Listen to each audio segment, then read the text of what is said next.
तव्हां मां इलाही दोस्त आहिनि जिन सायान खे वोट कया, जिन मूंखे कया, अॼु वरी सभु गॾु वेठा आहियूं।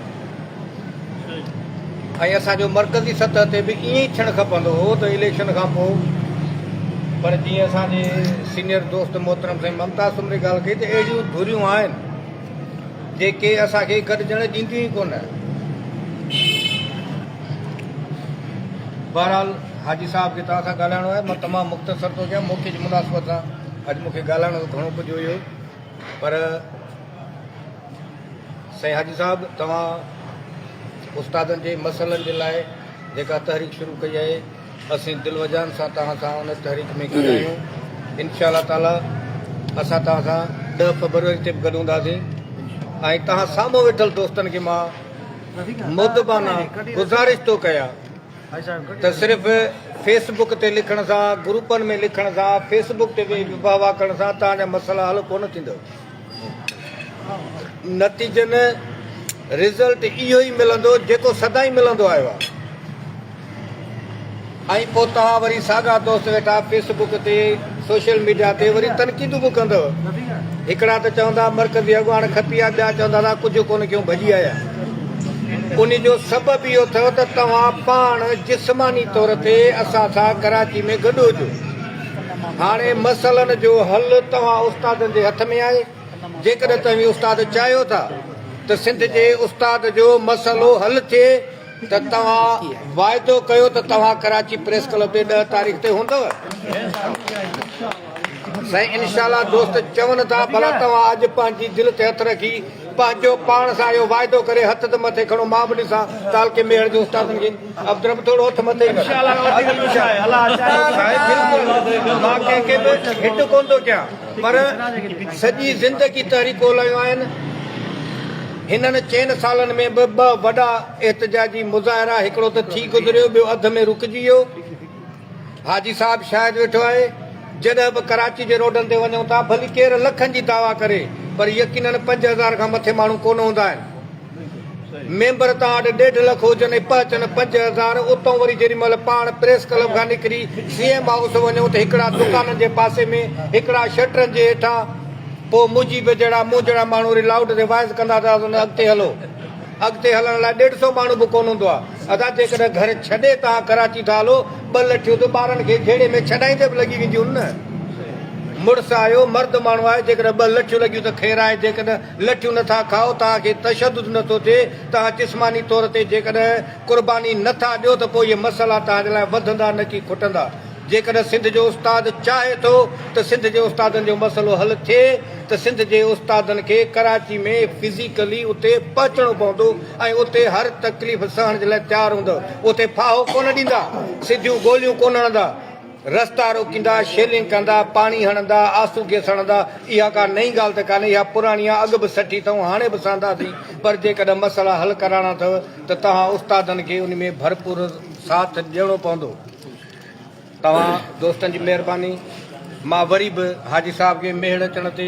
दिलि जे गहराइनि सां भलीकार चवां थो ऐं इहो तव्हांखे यकीन थो ॾियारियां त जीअं असां मेड़ तालके जा उस्ताद भरपूर शिरकत कंदासीं, उहे मुज़ाहिरा भली साईं रफ़ीक जरवार जे सॾ ते हुजनि, मरहूम साईं लियाकत अली दीदड़ जे सॾ ते हुजनि, उहे मुज़ाहिरा साईं गुलाम रसूल महर साहब जे सॾ ते हुजनि, असां उन्हनि जे सॾ ते पहुता आहियूं। हाणे जेकॾहिं उहे चुप करे वेही रहिया आहिनि ऐं तव्हां उस्तादनि जे लाइ मैदान अमल आहियो, यकीन कयो त असां उनखां बि अॻु भरा थी तव्हांजे हिन तहरीक में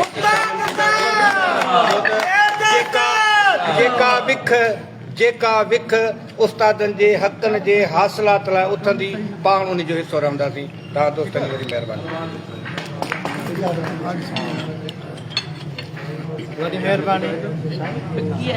मिठी चांहि ॾियो न साईं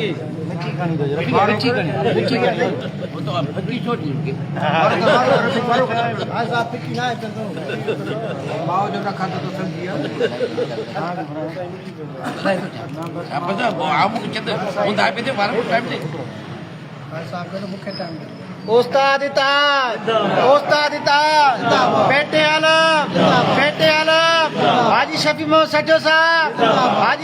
सजो साहब असांखे घणी शिदत सां इंतज़ारु हुयो जंहिं शख़्सियत जो। हाणे असां उन शख़्सियत खे घुराईंदासीं पेटेलब जो मरकज़ी अॻवान हाजी शफ़ी मोहम्मद सचो साहिब चवंदुसि त अची पंहिंजे ख़्यालनि जो इज़हार करे उस्ताद इताद उस्ताद इताद उस्ताद इताद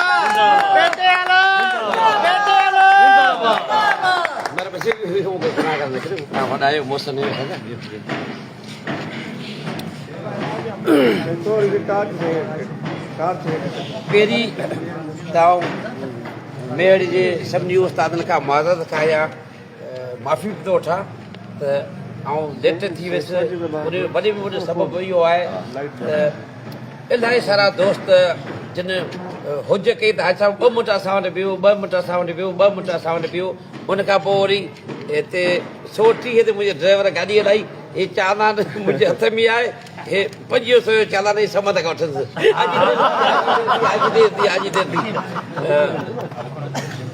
छो त असां मुंहिंजी रत में इहा शइ शामिल आहे तला छो बचपन खां त टाइम ते पचंदो आहियां हर हंधि मुंहिंजे दोस्तनि खे ख़बर आहे हाजी साहिबु टाइम ते पचंदो पर अॼु टाइम ते इन करे न पहुची सघियुसि त जे मक़सद लाइ निकिता आहियूं त इहो मक़सद इहो काद हर उस्ताद ई पहुचायूं उन जे लाइ उस्तादनि काफ़ी जॻह ते रोकियो ऐं 2 जॻह ते उनखे मातरत करे हलियो हुअसि छाजे करे तव्हांखे मूं टाइम 4 बजे ॾिनो ऐं उन कलाक ॾेढ लेट थी वियुसि ॾियो इहा हिकिड़ो अजीब इतफ़ाक़ आहे उन जे लाइ तव्हांखे तकलीफ़ पती इलाही टाइम थी वियो आहे तव्हांजी महिरबानी मूंखे ॿुधण जे लाइ वठो उस्ताद साथियो ऐं निहायती हितां दोस्तनि जो मेहर जे दोस्तनि जो उस्तादनि जो ॿारनि जो इंतिहाई मशहूरु आहियां त तव्हां इलाही देरि ताईं मुंहिंजो इंतज़ारु कयो ऐं उनखां तव्हां हिते घुराए लख इज़तूं ॾिनियूं तव्हां हे गुल पाए हे अजरगो पराए ऐं सिंध जूं टोपियूं उठाए मुंहिंजी इज़त कई आहे इनशाला इन्हनि गुलनि जो इन्हनि टोपियुनि जो इन्हनि अजरको जो तव्हां सां वाइदो आहे सिंध जे उस्ताद जे हक़ जे लाइ इहो कर्ज़ बि लाहिबो ऐं तव्हां सां मल्हाइबो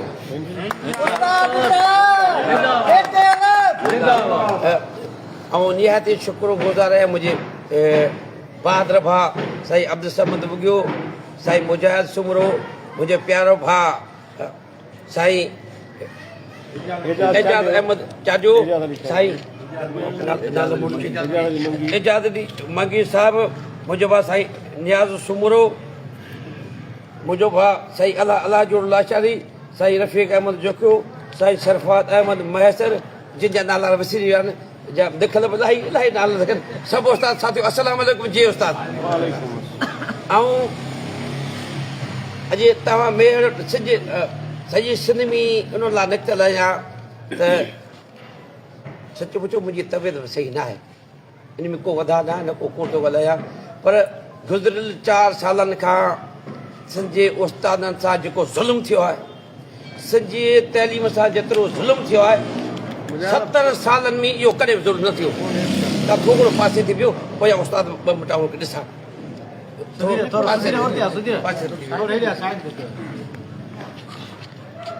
हाई कोर्ट जे हुकुम ते इंडस्ट्री डिपार्टमेंट इलेक्शन कराई मुंहिंजो भाउ गुलाम रसूल महर मरकज़ ते खटी आयो असां हली वञी हुनखे मुबारकूं ॾिनियूं हुन सिर्फ़ु हिकिड़ो दफ़ो असांखे कराची सॾु ॾिनो 2022 में 7 जून ते उते बि सिंध जे उस्ताद जे हक़ जे लाइ बीमारी जी हालति में असां हुते पहुतासीं पोइ ख़बर न आहे कहिड़ा सबबु आहे जे हज़ारे जी तादाद में पहुतल उस्ताद उहो पंहिंजो लाभ जे उमेदुनि सां कराची पहुता हुआ पोइ मारे न सघिया उस्ताद असांजे मर्कज़ी अॻुवाननि या त डिॼी विया या त ॿ शयूं आहिनि या त डिॼी विया या हकामिजी विया तोहमत हणनि कूड़ ॻाल्हाइण कंहिंजे ख़िलाफ़ कूड़ ॻाल्हाइण इहो वॾो ॾोह आहे पर सच खे लिकाइण सच जो साथ न ॾियण इहो वॾो ॾोह आहे इहा हक़ीक़त आहे त 1.25 लख उस्ताद जी उन्हनि खे पग मिली असां हली वञी उन्हनि खे फांकर पाता पर सिंध जे उस्ताद सां हिननि 4 सालनि में जेको ज़ुल्म थियो आहे जेतिरो जबर थियो आहे उहो तारीख़ में कॾहिं बि न आहे थियो पर उनखां वधीक मूंखे अफ़सोस आहे त ज़िले दादो जे उस्तादनि सां त वधीक ज़ुल्म आहे 2014 खां पोइ उन HSC प्रोमोशन कोन थिया सॼे सिंध में 10-20 दफ़ा थिया दादू जे उस्तादनि खे रिटायरमेंट ते असांजा उहिदेदार परसेंट जे हिसाब सां 3 ॾींहंनि जा एजेंट थी पैसा था वठनि मूं ॿुधो आहे त दादू मुंहिंजे जेतिरो ज़ुल्म उस्तादनि सां आहे उहो सिंध में किथे कोन्हे आहे सॼी सिंध भीख लॻी पई उन सॼी शइ जा ज़िम्मेवार असांजा तहलका असांजा ज़िला असांजी डिविजनूं असांजो मर्कज़ आहे छो त असां तहलकनि जी मर्कज़ खे चूंडायो ज़िलनि चूंडायो डिविजन चूंडायो उन में असां सभु ॾोहारियूं सभिनी में ॾोह बि शामिल हुयूं पर हाणे हिन जो ॾोह न आहे हाणे उहो पाण फारिया छा कंदा सॼे प्राइमरी उस्तादनि ते जेको हींअर ॾुखियो वक़्तु आहे वरी हाई कोर्ट हींअर हुकुम कयो इंडस्ट्री डिपार्टमेंट खे बाबा हिन जा त 4 साल पूरा थिए 3 सालनि जा असांजे आइन में आहे 3 सालनि खां पोइ इलेक्शन थियणी आहे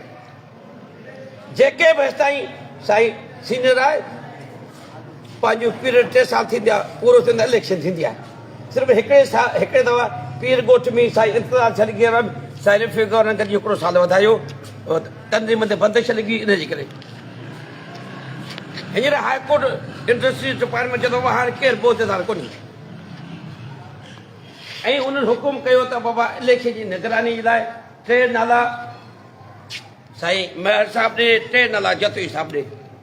जेके इलेक्शन जी निगरानी कंदा जॾहिं असां हैदराबाद कराची में मीटिंग में वियासीं